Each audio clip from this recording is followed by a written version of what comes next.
Good morning, students. Welcome to Learners Academy.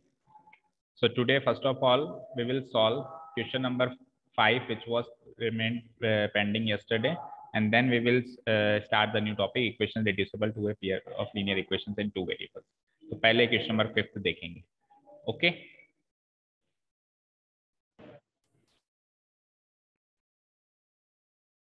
Okay, students. Now question number 5, the last question of the exercise. Last word problem of cross multiplication method. Read out करते हैं question. The area of a rectangle gets reduced by 9 square units if its length is reduced by 5 units and breadth is increased by 3 units. एक कोई rectangle है हमारा, ये rectangle की length होती है और ये rectangle की breadth होती है, जिसको या फिर width भी कहते हैं, जिसको अपन कहते हैं चौड़ाई. और L into B क्या होता है? मेरा एरिया होता है पता है सबको. एरिया क्या होता है? लेंथ इंटू ब्रेड्थ, लंबाई को चौड़ाई से मल्टीप्लाई करते. अब ये क्या कह रहा है कि अगर रेक्टेंगल की लेंथ को रिड्यूस कर दें 5 यूनिट, मतलब लेंथ तो कर दी मैंने -5 और ब्रेड्थ को इंक्रीज कर दें 3 यूनिट, यानी ब्रेड्थ कर दी मैंने +3. अगर ऐसा कर दूं मैं, तो जो एरिया था, पहले वाला एरिया था, ये पहले वाला एरिया था, ये रिड्यूस हो जाता है 9 स्क्वायर यूनिट से, यानी कि पहले एरिया में से -9 हो जाएगा. मान लो पहले 100 स्क्वायर सेंटीमीटर एरिया था, तो 9 कम होकर अब 91 सेंटीमीटर स्क्वायर ही रह जाएगा. मान लो कि पहले अगर 50 था, तो अब कितना रह जाएगा? 9 कम होके 41 ही रह जाएगा. समझ आया? ये पहला केस. सेकंड केस में इसी तरीके के मॉडिफिकेशन कर रहा है कि सेकंड केस में एक काम करो, अब की बार लेंथ को तो बढ़ा दो, इतना इंक्रीज कर दो, और ब्रेड्थ को भी बढ़ा दो, दोनों को बढ़ा दो. Increase the length by 3, breadth by 2. तो अब क्या होगा? ऑब्वियसली लेंथ भी बढ़ गई, ब्रेड्थ भी बढ़ गई, तो ऑब्वियसली एरिया भी बढ़ेगा. कम होने का तो चांस ही नहीं है. तो फिर एरिया कितना बढ़ जाएगा? पिछले एरिया से. पिछले एरिया का मतलब है ओरिजिनल एरिया से. पिछले एरिया का मतलब केस 1 का एरिया नहीं कह रहा हूं मैं. केस 1 का एरिया का काम तो केस 1 पे एंड हो गया. अब केस जो ओरिजिनल एरिया था, उस ओरिजिनल एरिया से ये 67 स्क्वायर यूनिट्स क्या हो जाएगा? इंक्रीज हो जाएगा. तो find the dimensions of the rectangle. Rectangle के ओरिजिनल डायमेंशंस निकालने की, ओरिजिनल लेंथ कितनी है, ओरिजिनल ब्रेड्थ कितनी है. समझ आया? समझ आया? बोलो बच्चों.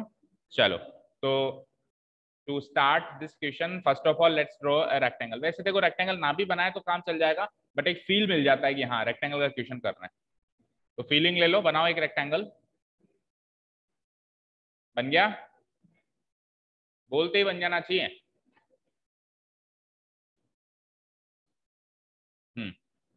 ये मेरा रेक्टेंगल है, लेट्स से नाम भी रख लो, चलो ABCD.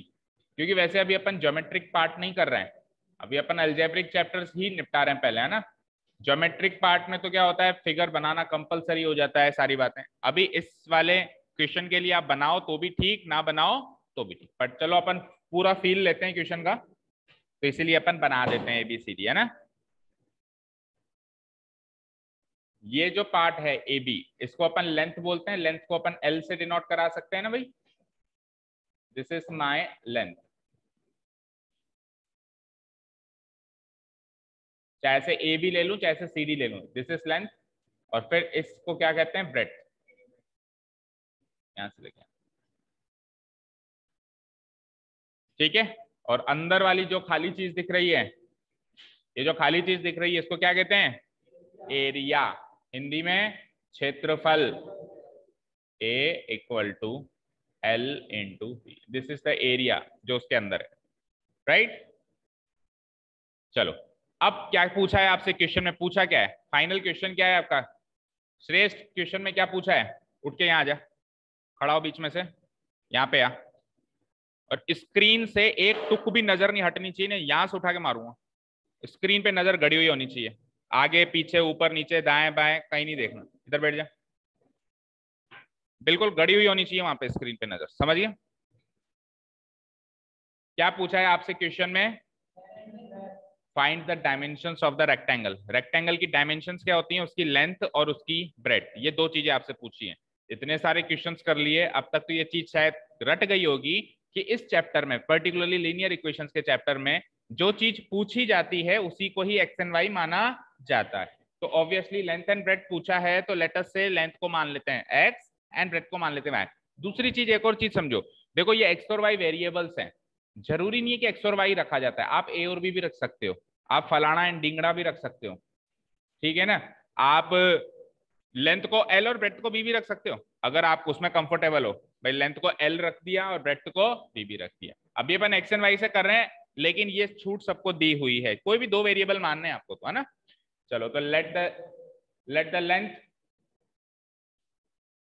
Length of the rectangle and remember this is the original length, so mark it original length, क्योंकि आपसे डायमेंशन के आगे कुछ पूछा नहीं है अभी, कौन से डायमेंशन, तो ऑब्वियसली जब पूछता नहीं है बताता नहीं है तो हम क्या मानते हैं, बाय डिफॉल्ट ओरिजिनल डायमेंशन हमसे पूछे गए। Let the original length of the rectangle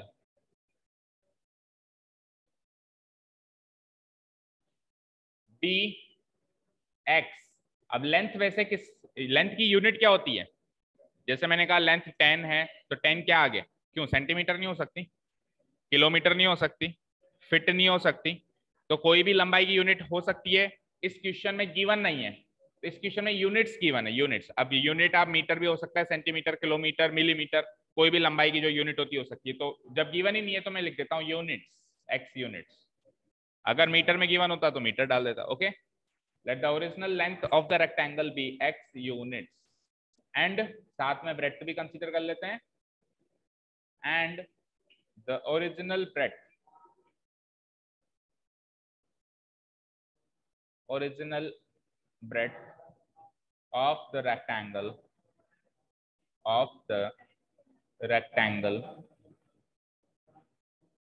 d y units।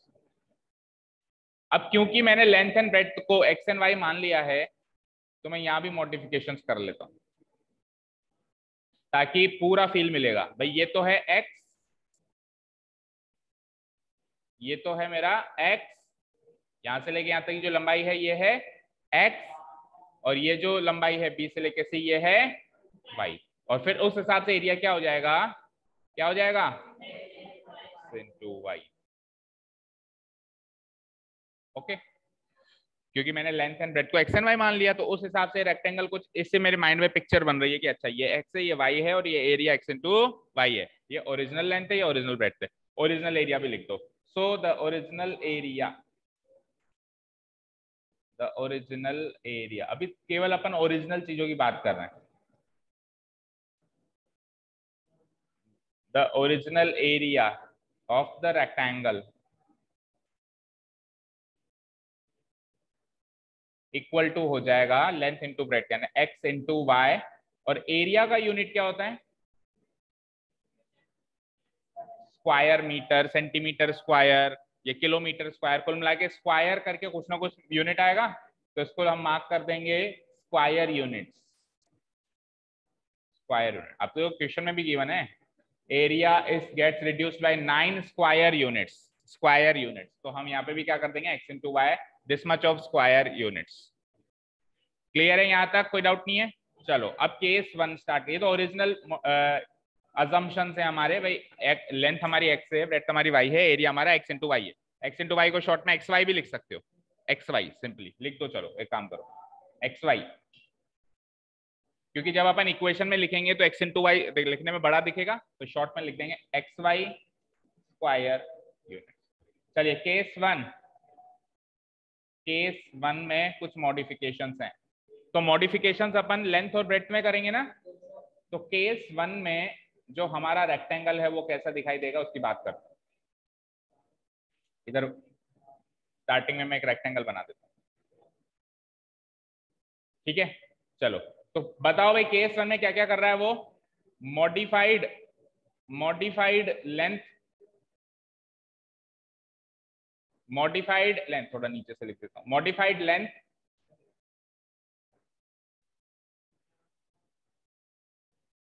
then modified breadth, then modified breadth and last में modified area। modified length, modified breadth and last में क्या हो जाएगा, modified area। क्लास 12th को कोई डाउट नहीं है, question paper से इजी है ना बहुत, आज पढ़ के आए हो तो बहुत इजी है। Modified length, modified breadth and modified area. चलिए तो मॉडिफिकेशन करते हैं। चलो तो उसने क्या कहा था, एक काम करना, लेंथ को तो रिड्यूस कर देना, कितनी, 5 यूनिट्स। देखो बहुत ही इंपॉर्टेंट चीज बता रहा हूं, ध्यान से सुनना। वर्ड प्रॉब्लम्स में इंग्लिश की लैंग्वेज का बहुत बड़ा खेल होता है, ठीक है। अगर मैं यहाँ पे बाय की जगह टू लगा दूं ना, तो मतलब ही कुछ अलग है, और लग के आता है कई बार एग्जाम में। देखो बाय का मतलब है कि लेंथ को 5 यूनिट से रिड्यूस कर दो। से मतलब 100 था तो 95 कर दो, 95 था तो 90 कर दो, 5 यूनिट से रिड्यूस कर दो। और 2 लगा हुआ आ जाए ना, इसका मतलब है लेंथ को रिड्यूस करके 5 यूनिट बना दो, पहले जितनी भी थी। टू का मतलब क्या होता है, आप जहां पहुंच रहे हो, जैसे I am going to Jaipur, तो आप पहुंच कहां रहे हो, जयपुर। तो 5 यूनिट्स पहले जो भी थी, अब पहुंचे कहां पे हो, 5 यूनिट्स पे पहुंचे। तो अगर मैं 2 लगा दूं तो अब आपको नई लेंथ 5 यूनिट ही माननी है बस, पहले जितनी भी थी। Is this clear?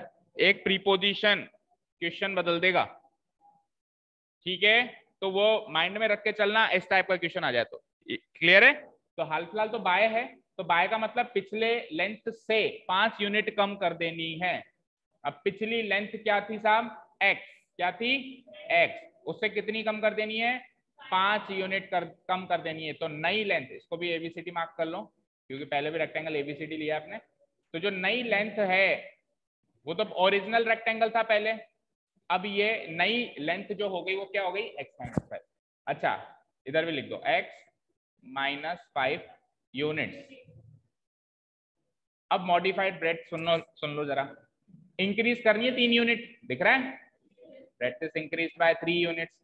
तो कर दो, पहले क्या ब्रेथ थी, पहले का मतलब ओरिजिनल, ओरिजिनल क्या ब्रेथ थी, y, उसमें क्या करना है आपको, इंक्रीज करना है कितना, 3 यूनिट्स। तो y+3, this will be my नया वाला ब्रेथ, y+3 यूनिट्स। नई वाली ब्रेथ हो गई है और नई वाली लेंथ हो गई, तो नया एरिया भी मिलेगा, मिलेगा कि नहीं मिलेगा। तो मॉडिफाइड एरिया क्या होता है, एरिया का फॉर्मूला तो वही होता है ना, लेंथ इंटू ब्रेथ। तो अब की बार जो लेंथ है वो क्या है, x-5 इंटू, अब की बार जो ब्रेथ है वो क्या है, y+3, इसको कर देते हैं मल्टीप्लाई। तो मल्टीप्लाई करना आता है सबको, पॉलिनोमियल से पॉलिनोमियल मल्टीप्लाई करना आता है, हर एक टर्म को हर एक टर्म से गुणा कराना है, राइट। तो x इंटू वाई कितना होता है, xy, ठीक है। x इंटू 3 कितना होता है, प्लस का 3x, -5 इंटू वाई, -5 है, and last but not the least -5 into 3, -15। अभी आपस में अभी सॉल्व तो हो नहीं सकते, तो एज इट इज लिख दो, this much of square units, यहाँ पे भी डाल दो स्क्वायर। बोलो यहाँ तक कोई डाउट? तो मेरा मॉडिफाइड एरिया क्या निकला, उसमें भी मार्क कर दो ताकि फील मिलता रहे, क्या निकला, xy। अब सुनो एक मिनट, एक मिनट सुनो, लिखो मत, इतना लिख दो। अब वो क्या कह रहा है कि आपका जो नया एरिया है ना, जो नया एरिया है ना, वो पिछले एरिया से, पिछले का मतलब ओरिजिनल एरिया से 9 स्क्वायर यूनिट कम हो चुका है। पिछले ओरिजिनल एरिया से क्या हो चुका है, 9 स्क्वायर यूनिट कम हो चुका है। तो जरा बताना मेरा पिछला एरिया क्या था, ऊपर वाले फिगर में xy, तो xy -9 लिख सकता हूं उसको मैं। जो नया एरिया है वो पिछले एरिया से 9 स्क्वायर यूनिट कम हो चुका है। तो उस बुक की लैंग्वेज से जो मेरा नया एरिया आया वो ये आया, बुक की लैंग्वेज से जो मेरा नया एरिया आया वो क्या आया, xy -9। और जब मैंने सॉल्व किया तब मेरा नया एरिया क्या आया, ये सारी चीज आई। तो क्या ये वाला एरिया उस वाले एरिया के बराबर नहीं होगा, ये भी नया एरिया है वो भी नया एरिया है, वो बुक की लैंग्वेज से, ये मेरे सॉल्यूशन से, दोनों को कर दो इक्वेट और बन जाएगी इक्वेशन, ठीक है ना। इसी के आगे लिख देता हूं, it is equal to xy -9 square unit, मतलब पिछले एरिया से 9 स्क्वायर यूनिट्स कम, xy -9 स्क्वायर यूनिट्स। और ये कहां से लिख दिया साहब आपने, ये तो गिवन है, गिवन है भाई, पिछले एरिया से 9 स्क्वायर यूनिट्स कम, राइट। चलो तो बना दो इक्वेशन, हमारा एरिया ये, उनका एरिया ये, ठीक है, दोनों को कर देते हैं इक्वेट। दैट इज, पहले हमारा वाला लिख देता हूं मैं, xy +3x 5y माइनस 15। अब उनका वाला एरिया मतलब बुक में जो गिवन है xy माइनस 9।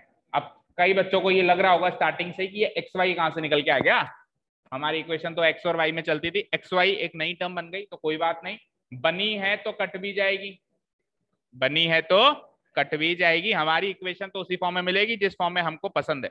ठीक है, तो xy से xy उड़ा दो, उड़ गया।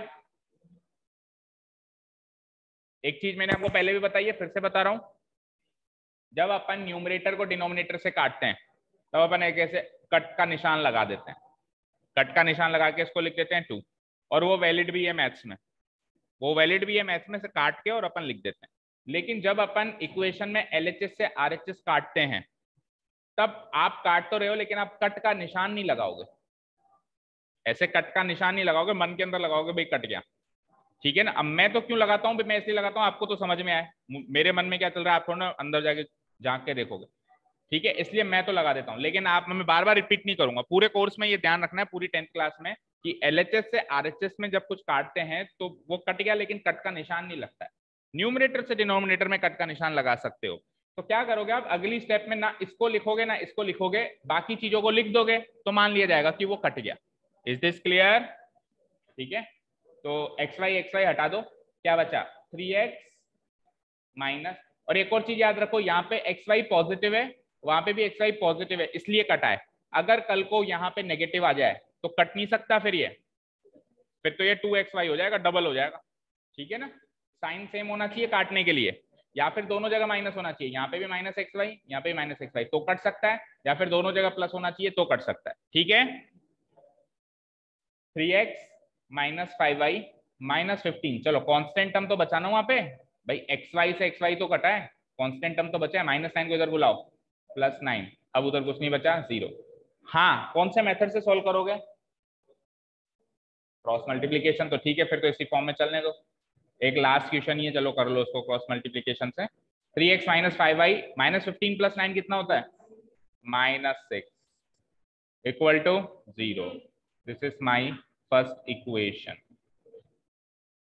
Equation number 1। क्या आप सेकेंड केस बना सकते हैं? 5 मिनट का टाइम देता हूं, बनाओ। हाँ बिल्कुल, हर केस में, अगले केस में नया डायग्राम है, नया मॉडिफिकेशन है, नया एरिया है। ठीक है, चलिए तो ये रहा क्वेश्चन, यहां से लेके यहां तक ये केस 2 चालू हो रहा है, जो मैंने अंडरलाइन कर दिया है।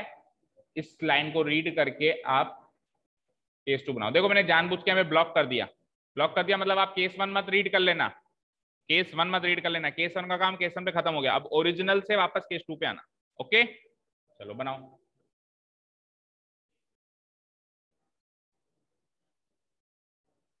ठीक है बच्चों, आगे देखते हैं केस 2, तो मैं उसी में मॉडिफिकेशन कर लेता हूं ताकि आपकी अंडरस्टैंडिंग बहुत अच्छी बने, है ना।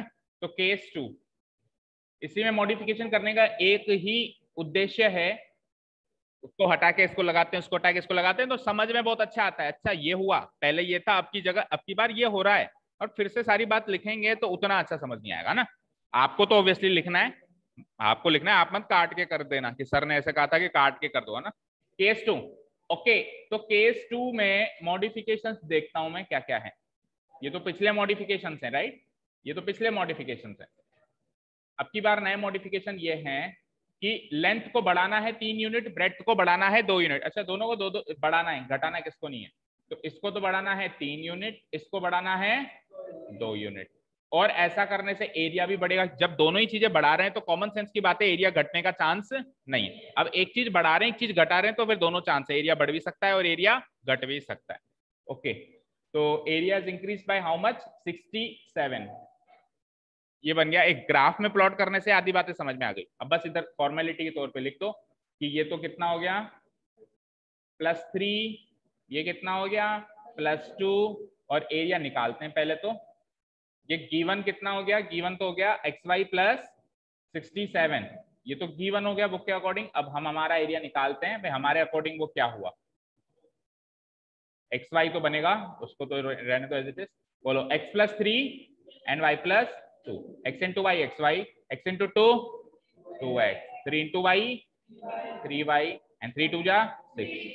जब भी इस तरीके का प्रोडक्ट करो तो हमेशा सीक्वेंस से चला करो। जैसे पहले x को पकड़ लिया, अब x को पहले तसल्ली से दोनों से गुणा करो, फिर x का काम हो गया, अब 3 को पकड़ो, अब 3 को तसल्ली से दोनों से गुणा करो और सीक्वेंस में ही टर्म्स लिखो, फिर देखो गलती होती नहीं है।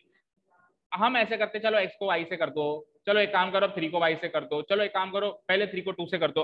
अगर कुछ भी मतलब विदाउट सीक्वेंस करते हैं तो एक तो गलती के चांसेस बढ़ते हैं और कोई गुणा करना भूल भी सकते हो, कोई गुणा करना भूल भी सकते। टर्म्स भी गिन लिया करो। देखो यहाँ पे कितनी टर्म्स हैं, 2, यहाँ पे कितनी टर्म्स हैं, 2, 2 इंटू 2 टोटल टर्म्स कितनी बनेगी, 4। तो यू कैन सी 4 टर्म्स बन रही है और 4 अलग अलग टर्म्स बनेंगी। याद रखना ऐसी टर्म्स कभी भी नहीं बनेंगी जो सॉल्व होकर सिंगल हो रही हो। ठीक है, क्लियर है? ठीक है, ओके। तो अब हमारा नया एरिया है ये, मेरे हिसाब से बुक के हिसाब से ये है। दोनों को कर देते हैं हम equate for my equation number 2, that is, बोलो नया एरिया मेरे हिसाब से क्या है, एक्स वाई प्लस 2x, आगे प्लस 3y और आगे प्लस 6। एंड बुक के अकॉर्डिंग क्या है, x y plus 67। X y से एक्स वाई इस बार भी कैंसिल आउट, आपको काटना नहीं है। तो इक्वेशन बनती है 2x plus 3y plus 6 minus का 67 इक्वल टू 0। तो final equation is 2x plus 3y plus 6 minus 67 is equal to 0. This is my second equation. क्या? हाँ, क्रॉस मल्टीप्लीकेशन से करते हैं। फाइनल क्वेश्चन है ना, फिर तो क्रॉस मल्टीप्लीकेशन कहाँ ही करेंगे अपन, अभी एक्सरसाइज के लिहाज से तो कर लेंगे, शर्म खा के भाई उसी की एक्सरसाइज है। ठीक है ना, फिर बाद में तो हमेशा बचेंगे अपन, उससे पता है मुझे, एलिमिनेशन या सब्स्टिट्यूशन ही करेंगे। ठीक है, तो क्रॉस मल्टीप्लीकेशन के लिए क्या काम करते हैं, पहले comparison. Now comparing the equations.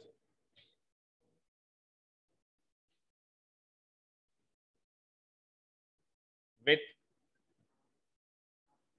the standard form.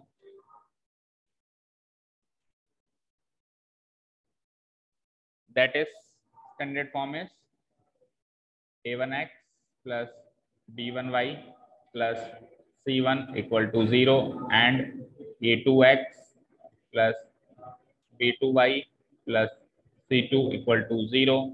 We get a1 something, b1 something, c1 something, फिर a2b something, b2b something and c2b something, और वो समथिंग आपको पता करना है कंपेयर करके। करते हैं पता, पहली को पहली से। हाँ बेटा, फिफ्थ पे आ गए, 4 हो गए। हाँ तो निकालो ना, कट गया, छोड़ दो फिर। हाँ, डिस्ट्रीब्यूशन करके छोड़ दो। ठीक है, तो 3 minus 5 minus 6, 3 minus 5 minus a2 b2 c2, 2 3 minus 61, 2 3 minus 60। जो कर पाए वो कर देना भाई, किसी को अगर फॉर्मूलाज याद हो मीन वेरिएंस स्टैंडर्ड डेविएशन के, जो कर सके वो कर देना, क्योंकि मैं हमेशा कहता हूँ कोई भी चीज पर्टिकुलर टाइम के लिए डिलीट हो सकती है, लाइफ में से डिलीट नहीं हो सकती चाह के भी। आगे जेई मेंस एंट्रेंस एग्जाम बहुत सारी चीजें हैं, तो भूल तो नहीं सकते भाई, भूल ही जाओ, डिलीट हो गई। जो कर पा रहा है वो कर देना, ठीक है। हाँ, 6 क्वेश्चन है ना, सारे ही करने, सारे।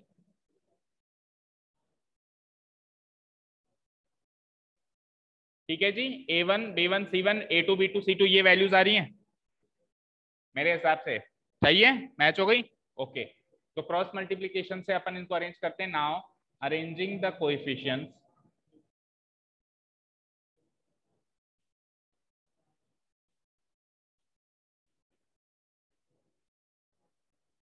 Arranging the coefficients in the symmetry.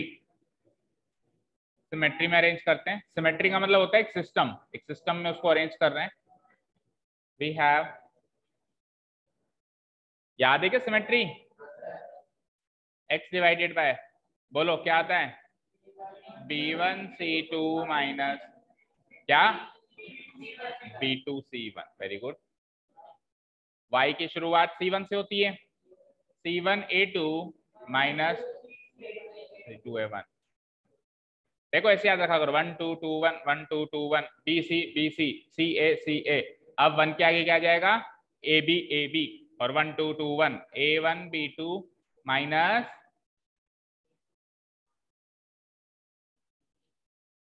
ठीक है ना। देखो 1 2 2 1 1 2 2 1 1 2 2 1 BC BC CA CA AB AB, okay. और नहीं तो फिर वो क्रॉस मल्टीप्लाई करके देख ही लिया करो, अगर नहीं भी बन पाया तो ऊपर जाके, ठीक है। चलो अब वैल्यूज बता दो जल्दी से। x डिवाइडेड बाय, पहले B1 C2, तो B1 क्या है -5, C2 क्या है 3, माइनस B2 क्या है, B2 क्या है, B2 3 है, फिर C2 क्या था, अरे C2 क्या हो गया, और B2 क्या था 3, और C1 क्या है, ओके इधर आ जाओ, y डिवाइडेड बाय C1 बोलो इंटू A2 बोलो 2, C2 बोलो इंटू A1 बोलो 3, equal to 1 divided bye A1 बोलो इंटू B2 बोलो -3 है, 3 है, 3 तो है, माइनस A2 बोलो एंड B1, इम्प्लाइज का साइन जरूर लगाना ना, x डिवाइडेड बाय -5 इंटू -61 करो, प्लस का आएगा, कुछ भी आएगा तो 305, फिर एक माइनस साइन बीच में, और ये 3 पॉजिटिव था ना, 3 into -6 is -18, y divided by -6 into 2 minus का 12, माइनस का साइन बीच में है ही, -61 into 3 equal to 1 divided by 3 3 जा 9, -2 इंटू -5 इज -10। आ जाओ, x divided by minus minus plus होता है, 5 और 18 23, सही किया है क्या, y डिवाइडेड बाय -12 और plus again minus minus plus होगा, 183 में से 12 गए तो +171 equal to 1 divided by minus minus again plus 19। अब 19 की टेबल आती हो तो सीधा सीधा 19 9 जा, y की वैल्यू ये हो गई, और 19 1 जा 19, बचता है 13 133, और 19 7 जा 133, x की वैल्यू हो गई 17। चलो जिसको नहीं आती है वो गरीब लोग यहाँ देखो, x डिवाइडेड बाय, टेबल नहीं आने वाले गरीब ही है मेरे नजर में, तो 1 divided by 19 and y divided by 171 equal to 1 divided by 19, comparison करो 19x 323 एंड यहाँ पे क्या हो जाएगा 19y इक्वल टू 171। वो तो टेबल तो यहाँ पे भी आपको अप्लाई करनी पड़ेगी, वो तो गरीबी तो आखिरी तक आपको तंग करेगी करेगी, उसको जब तक अमीरी नहीं बनाते। y इक्वल टू 171 बाई 19, तो कितनी बार कट रहा था ये 17 टाइम्स, और ये कितनी बार कट रहा था, ये कितनी बार 9 टाइम्स, ठीक है। अब 17 की टेबल भैया मैं याद नहीं कराऊंगा, अपने आप करो, नहीं करते हो तो आपकी मर्जी, दैट्स योर चॉइस, ठीक है ना। मैं तो बोल दिया था एक बार शुरुआत में कि टेबल्स क्यूब्स स्क्वायर्स, मैंने मेरा फर्ज अदा कर दिया कि याद कर लो बोल के, नहीं करते हो तो आपकी मर्जी।